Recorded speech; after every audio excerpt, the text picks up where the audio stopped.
All right, everyone, welcome to another episode of the Coliving Investing Podcast. I am your host, Ashley Jeffers, and I have been looking forward to this conversation.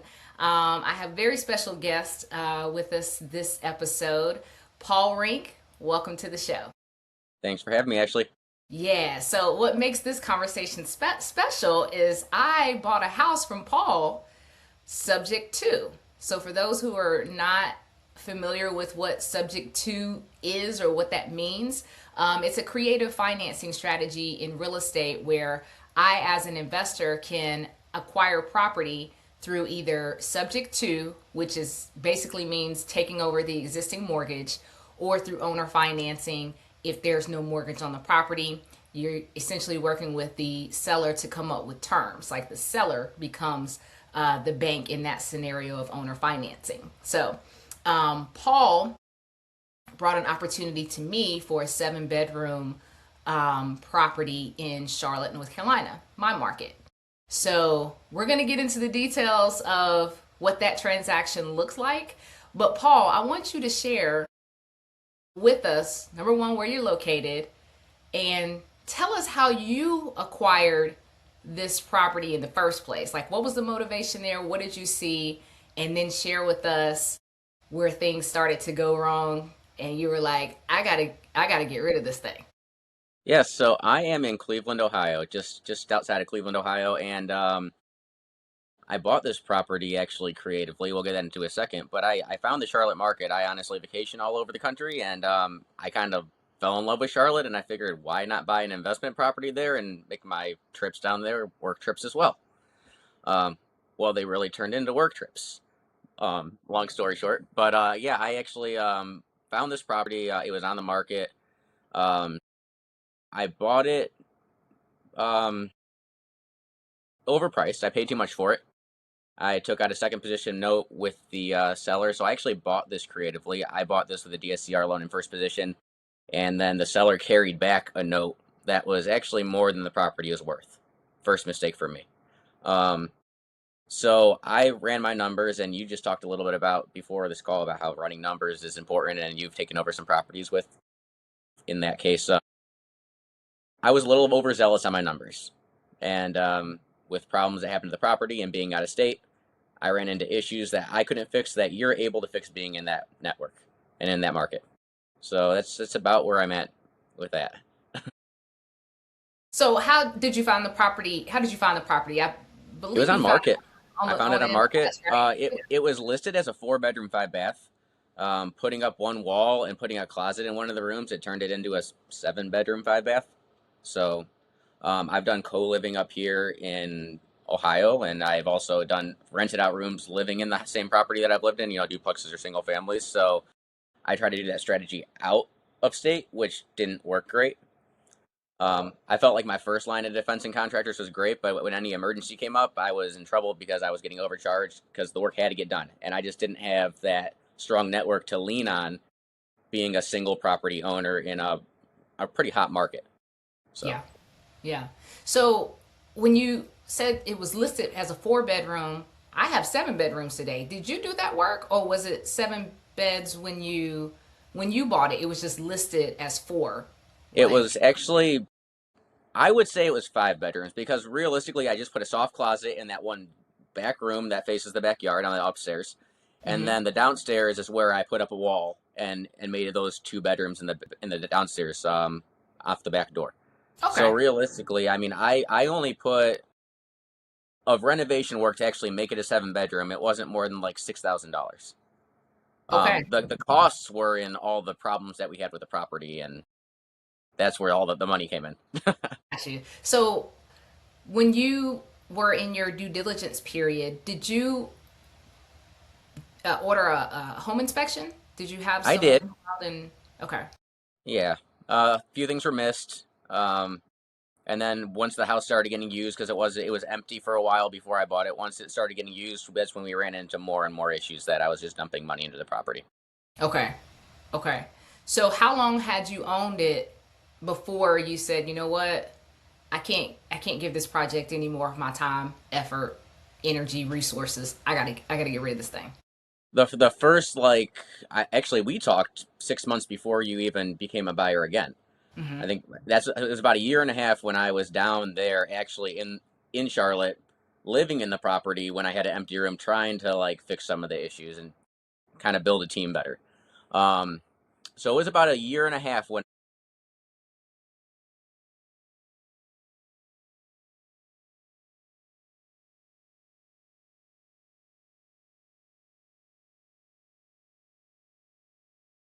Yeah. I didn't know you lived in the property.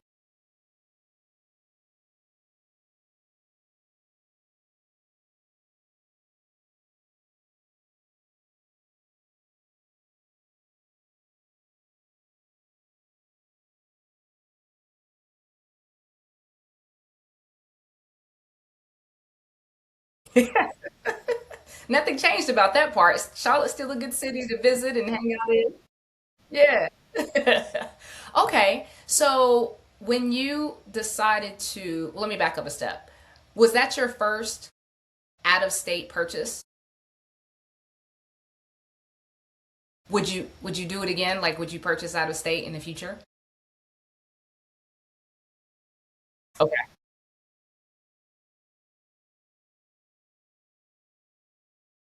Okay. So you weren't traumatized to the point where you're like, I'll never do that again. It just has to be under the right circumstances.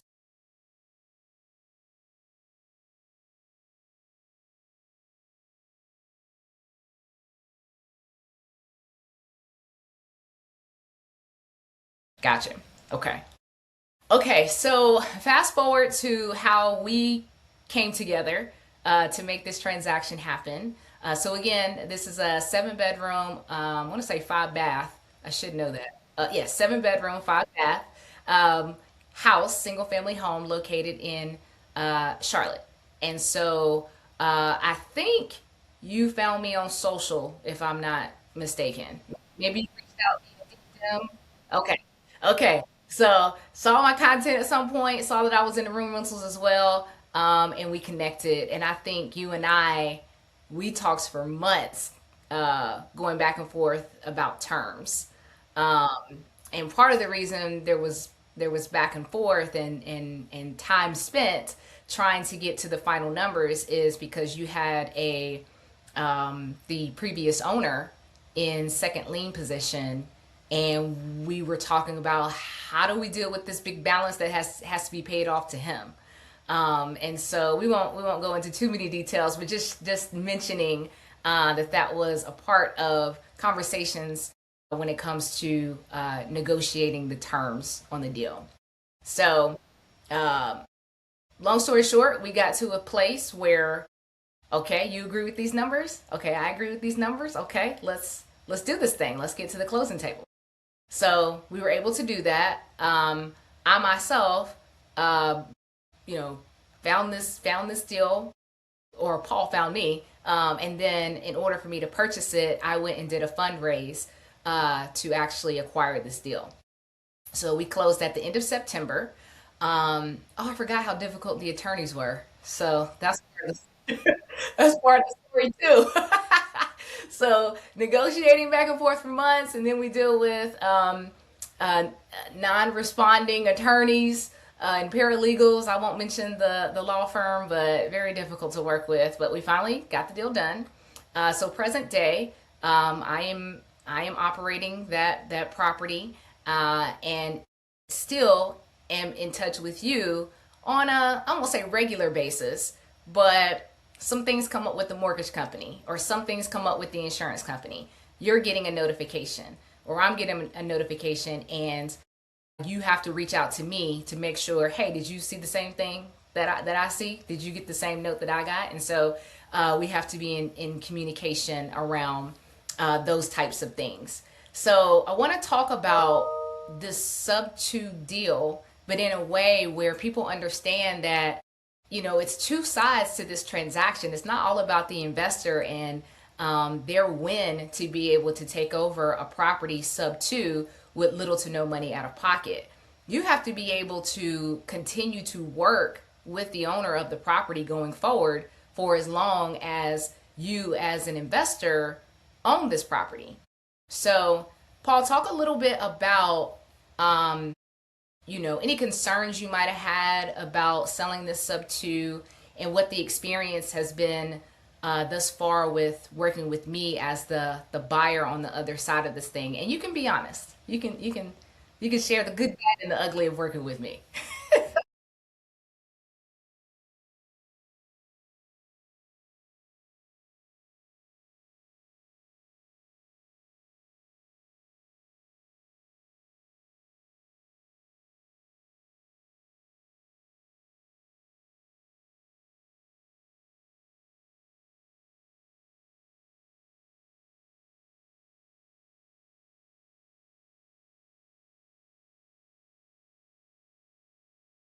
Right. Yes.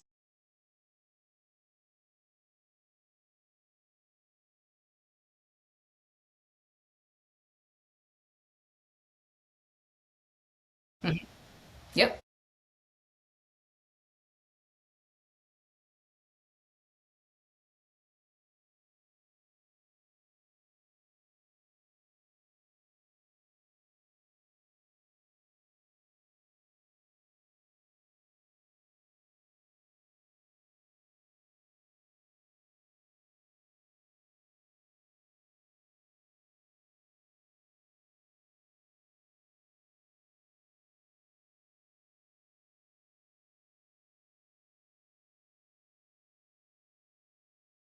Hmm.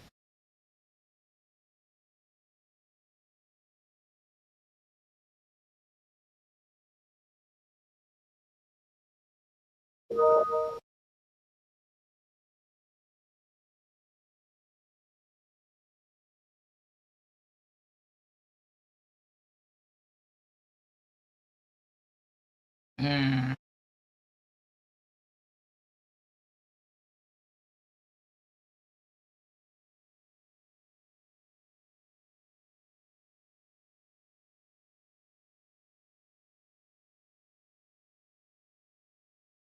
Hmm. No, that's good. That's good what you shared, because I just want our viewers and our listeners to understand that when you take these properties over subject to, you are going into a partnership with the owner of that property.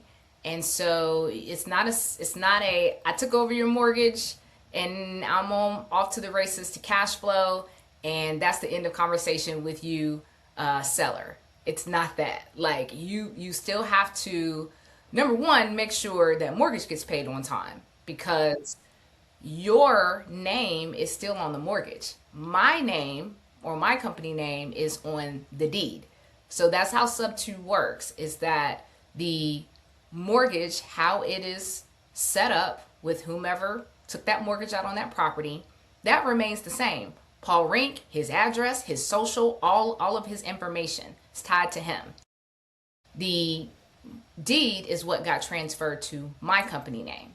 And so that's how I am owner. Like, I am owner of this property, or my company is. And so, in working with you over the past, I guess we're 6 7 months. Uh, well, no, that's right. No, that's right. You're right. Yeah. So almost a year into this thing, and we've had to work together. We've had to reach out to insurance company together because they're looking for something, and we're trying to get clarification on exactly what is it that you want, and why wasn't this set up properly in the first place.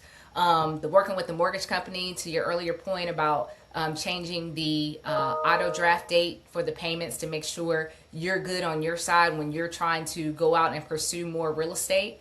And so that's the point that I want to drill down, is that sub two is great, but you better be able to work with that seller ongoing. Like, if you start off with a bad relationship with them, or they feel like you're, taking advantage of their bad situation, and that is leaving them with a little anxiety, leaving them with a little uneasiness, might be challenging to continue that conversation or that relationship going forward. So not only do you have to look at the numbers on the deal, numbers, if they look great, that's awesome. But you also have to take into account who that seller is, because you're going to be tied to that person for as long as you own that property. So,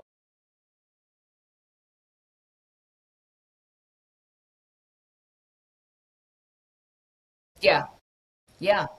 It was a couple months ago. It was a sewer issue or like a something backyard with um, water coming up out of the ground. So you reached out to me because the previous seller still lives in that neighborhood and reached out to you and was like, huh, something don't look right over there.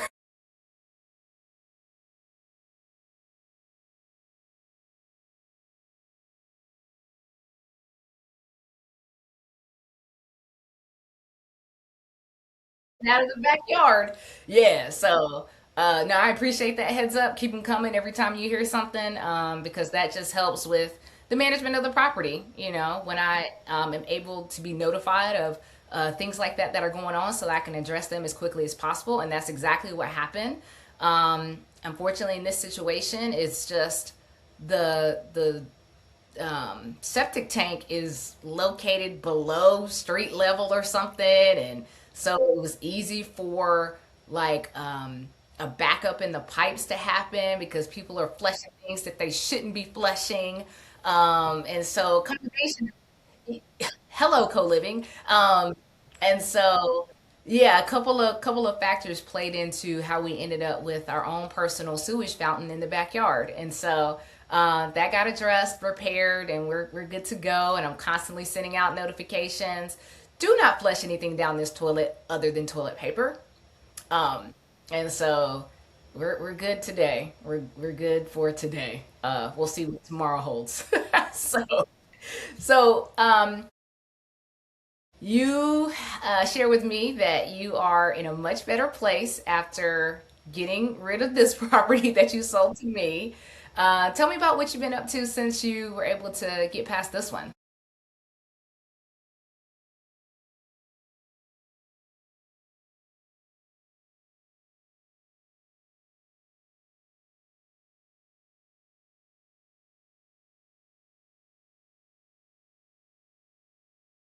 So, yeah, a little bit. I think so. I would think.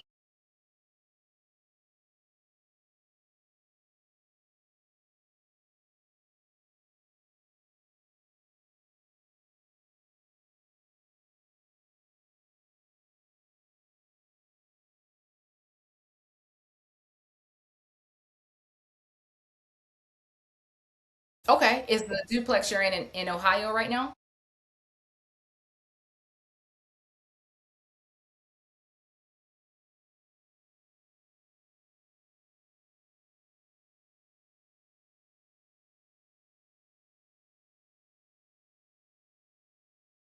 Gotcha. Okay. So you mentioned it off camera, the partnership agreement that you have, and you don't have to go into all the details of the numbers or anything like that. But since we're talking about creative financing strategies, um, let's talk about creative, continue that creative acquisition strategy that tell us about how you were able to acquire a property, like equity in a property, but you didn't use any of your money. How did that come about?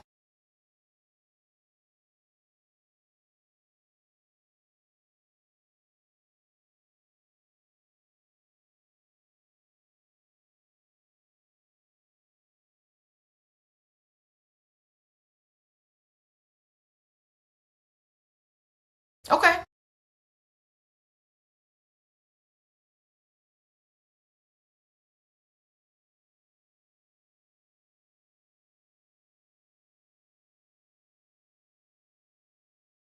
Mm.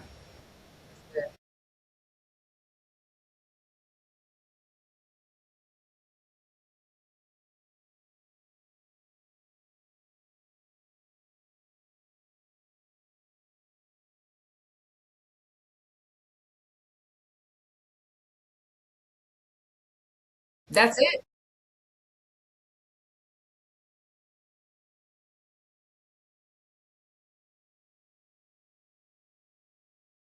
Did you I have so many questions because 93,000 and it's a turnkey. Did you have to do any work to this fort?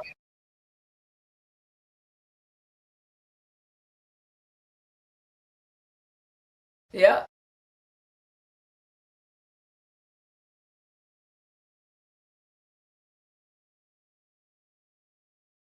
Hold on, hold on. None of your money in the deal. You get a 10% management fee. You get equity and you get cash flow. Okay.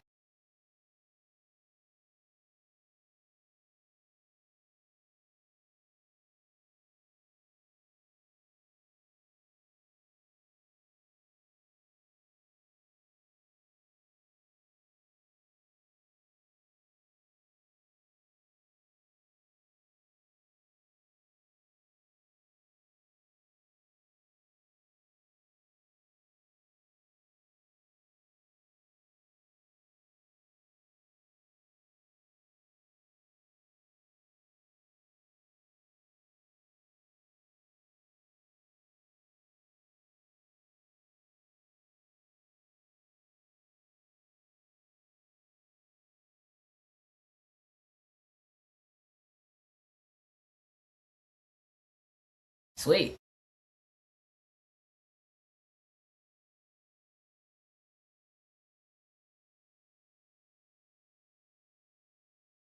That's amazing. I mean, really. Like where I mean, I don't know any other business model where you can obtain appreciating assets with none of your own money.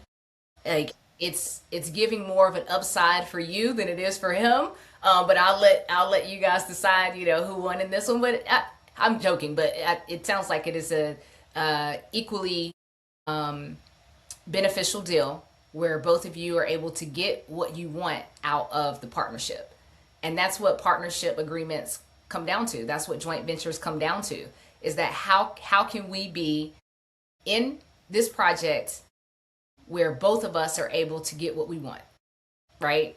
And you may not be able to get 100% of what you want, but each person should get pretty close to what they're looking for in deals like this. So,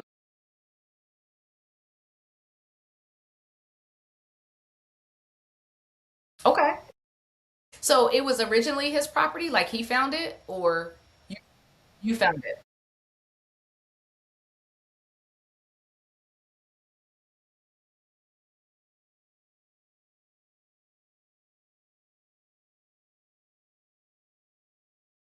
Okay.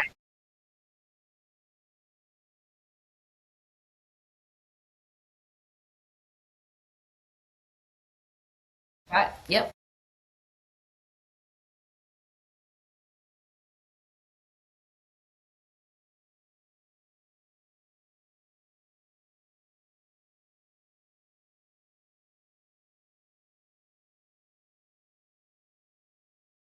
Gotcha. Okay. So tell me about the duplex you're sitting in right now. How did that deal come about?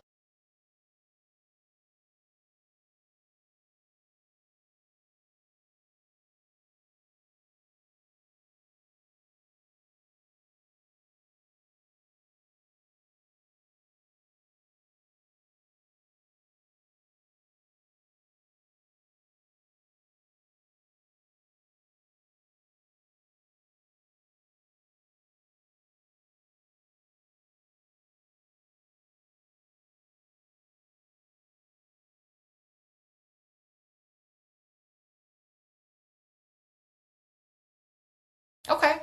So you said the duplex you're living in one side currently. So is that your normal like course of action is to acquire something, live in it while I fix it up, and then stabilize it, and then move on to the next property, live in that one? Like, are you house hacking your way down through your real estate journey, investing journey? Okay. House hack.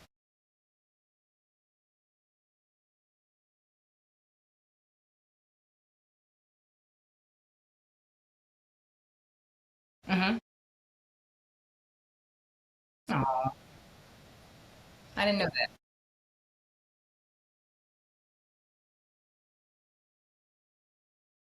Wow.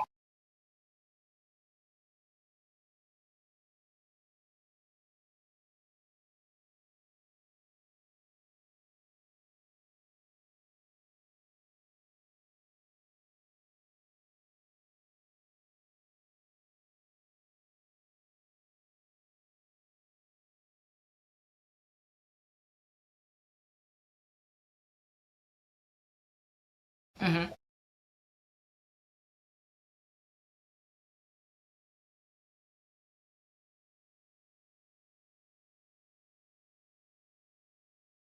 Right. You're learning it as your tenants are sending maintenance requests. Yeah. As your tenants are telling you this is what's broken. It needs to be fixed. So you mentioned so many strategies. Like we talked about a number of strategies to acquire investment property, whether it's creative financing, joint venture agreements, like DSCR loans. For those that don't know, a DSCR is similar to a traditional mortgage that we would use to purchase our primary residences.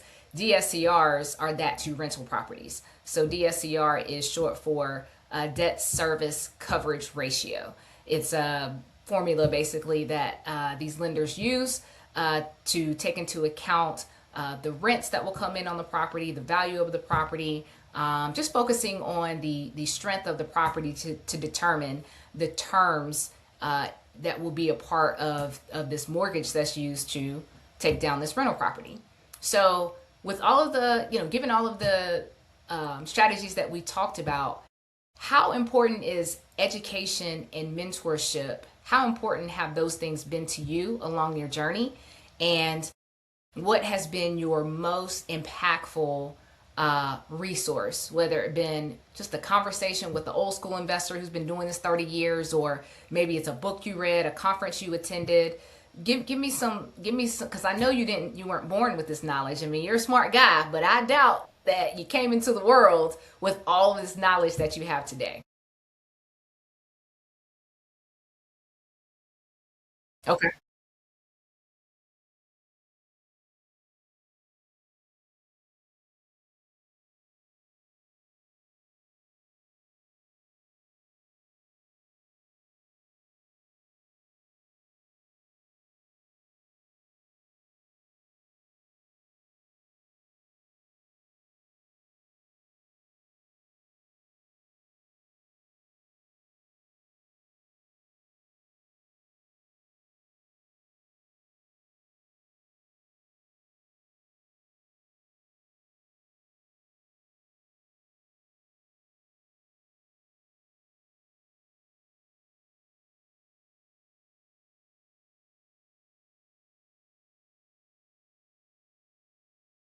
Mm-hmm.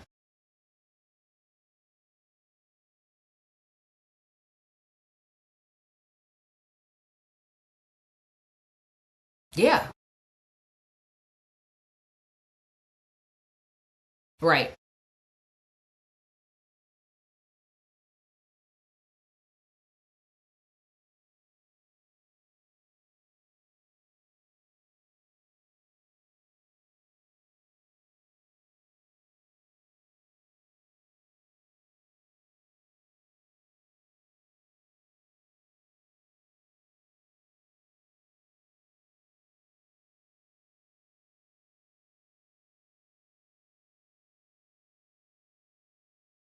Yeah.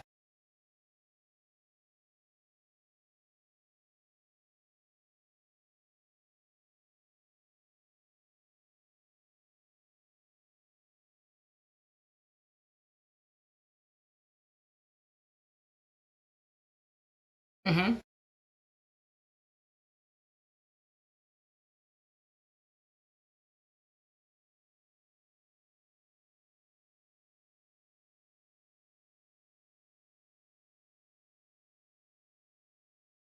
Gotcha.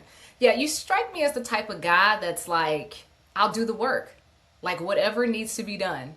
And especially given the fact that every single dollar counts in our business, the fact that you're able to do some of the work yourself, maybe you're not a full out laborer or contractor or licensed GC, sometimes it doesn't take all of that. Sometimes it just takes, this is what I can do. So I'm going to do what I can do and then be smart about bringing others in to help me complete the rest of the job. Yeah. So that's awesome. I had no idea you lived in that house. We'll talk more. I have more questions about that.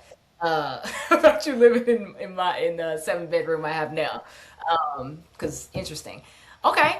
Well, um, any advice to wrap us up? Any advice that you would like to give to aspiring real estate investors? Those just starting out, you know, going down the YouTube rabbit hole and trying to absorb all the information to the point of analysis paralysis. Like, what's your message to those folks that want this thing, but, they're really not sure what next steps to take, where their mindset should be, kind of how they should approach this thing? What's your advice for that group?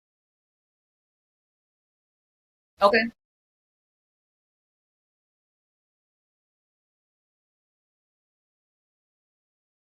Mm-hmm. Right.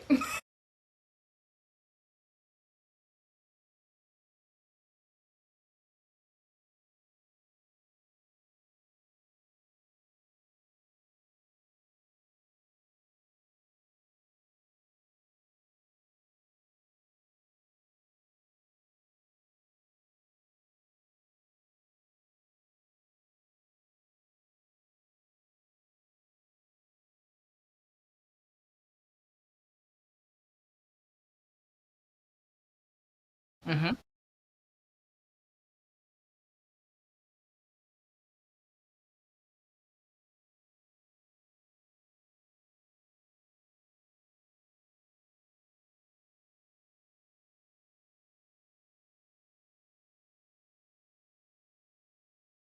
That's good. That's good. House hacking, for those that aren't that familiar.